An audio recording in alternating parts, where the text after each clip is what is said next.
Hi, this is Bryan Cole with NAI, here to talk about some different types of commercial real estate leases in office product.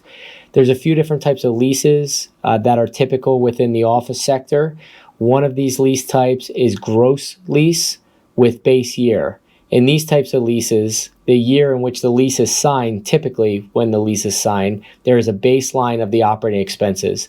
Any expenses over the base year or the baseline will be passed through to the tenant based on their proportionate share of space that they occupy. Another type of lease is a full-service gross lease.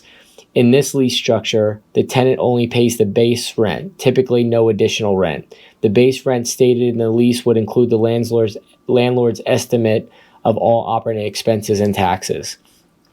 The third type of lease is a full service plus E, sometimes referred to as a full service net of electric. These types of leases typically include all operating costs with exception of electric. The last, at least in the Reading market, the last type of lease that we typically utilize is a net lease, typically referred to as a triple net lease. In these types of commercial real estate leases, the tenant pays its proportionate share of all operating expenses for the building.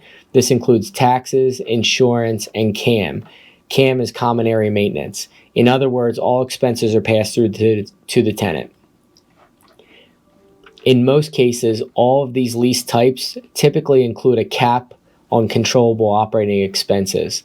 Non-controllable operating expenses typically do not have a cap. These are items such as taxes, snow removal, grass cutting, etc. Thank you for joining us.